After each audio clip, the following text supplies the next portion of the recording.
Southurst reporting for Bitsonline.com, where cryptocurrency and technology media meet the future. We're here at the North American Bitcoin Conference 2018 in Miami, and it brings me great pleasure to introduce to you now Riccardo Spagni. He's the lead maintainer of Monero. Okay, so man, I think we've interviewed about a dozen ICO people here today, so it's really nice to have someone representing a you mean this isn't about Fluffy token? Oh, is it? Oh, I thought this was about my ICO. Oh, damn. It's the wrong interview. Anyway, yeah, so you just did a talk, right? Yeah. And you were talking about the latest issues in Monero, particularly with regards to governance issues. Can you touch on some of those? Sure. So, I mean, with Monero, we've always tried to run it as an open source project, and some of the challenges that introduces is like, how do you motivate people to work on the project for free, or pay their bills or whatever, and how do you deal with personality clashes?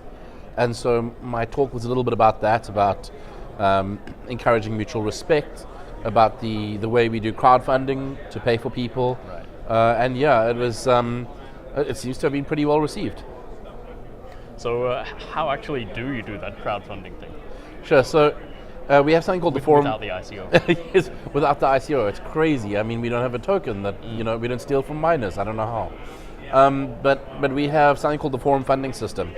And people pitch up and they create a post on the Monero forum, and they say, I'm looking to do this for Monero, and it's going to cost X, and these are the milestones, and this is the cost per milestone.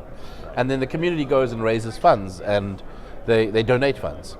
And those funds get held in escrow, and then as the person does the work, they go and write like, okay, cool, I've achieved milestone 1, and the community go and say, okay, yes, he definitely has, because we've all observed it. And once we have a fair indication that he or she has done the work for milestone 1, we pay out milestone 1.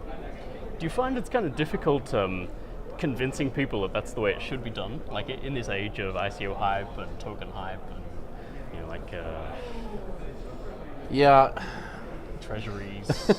It is really difficult. People have to want to work on Monero ideologically. They have to find it interesting. They have to see long-term longevity in Monero, in order to even go down that road. But it is challenging. I have discussions with people, and they're like, oh, but why don't you just do an ICO, and then you'll have a ton of money that you can spend on Monero. And it's sponsor a bus. Maybe. Yeah, that's it. Have a bus traveling around America with semi-famous people in it. We could do that, but why? Because the reality is, at some point, this market's going to bottom out, and when it does, I think there are only going to be a handful of projects that survive. And the only way to be part of that handful is to be robust, to be able to work when there is no money, not only when there is.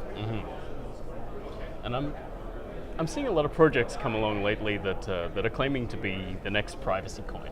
Like they used to say the Dash killer, but then Dash kind of moved away from all of that, and now people say this is the Monero killer. Oh yeah.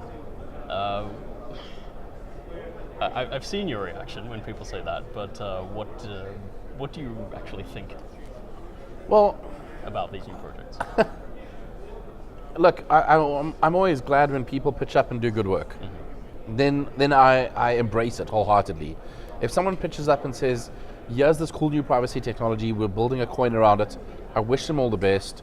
If the technology is really cool, we're constantly upgrading Monero, and we'll pull that in. But beyond that, I mean, is BitConnect the next Bitcoin? So I can't really trust, Probably not. I don't really trust the claims of like, oh, we're the next whatever. Well, I guess that's what I wanted to know. Is like, is the technology actually good, or are they just using that privacy coin brand to sell their stuff? For the most part, they're using the brand. They're using the fact that they believe that there's value in privacy, and there is. Privacy there's a very real need for it, and we can't diminish that on any level. But at the same time, privacy is hard. And not only is it hard from a technological perspective and ideological perspective, but you also need to have a natural sort of monopolization, because if people want to get lost in the crowd for privacy, and if your crowd is 100 people, what's the point? Exactly. And I've always had this sneaking suspicion too that if coins like Monero and the privacy technology work as well as they are supposed to, then that technology is not going to be allowed to exist. Yeah. From a regulatory perspective. Yeah, that's very true. Do you have that fear? Yeah, of course. I mean, like we I guess we have the same fears that Tor and I2P Right. and Tor browser and all of these privacy enhancing technologies have. Well, but not, I not think that it'll be banned, but maybe yes. co-opted, Yeah. infiltrated. Absolutely, and that's why, like, the talk I gave was so important, because it talks about how we're trying to prevent that by making sure that the people that work on it are decentralized, that it's extremely difficult to co-opt the project. Right. And that's where the community comes into play as well. Yeah, absolutely. If you're a centralized a group of developers working for a central company, it makes it a lot easier for a nation state or regulators or whatever to come and demand things from you. Yeah. But if you have a large decentralized group of developers, that's a lot harder. For sure, yeah. And have you seen anything here today that actually did impress you? Today, yesterday? Not really, no. No, I walked around and I looked at some of the stuff, and I see a lot of empty promises. I see a lot of promises by people who are not technical, marketing people who make various claims.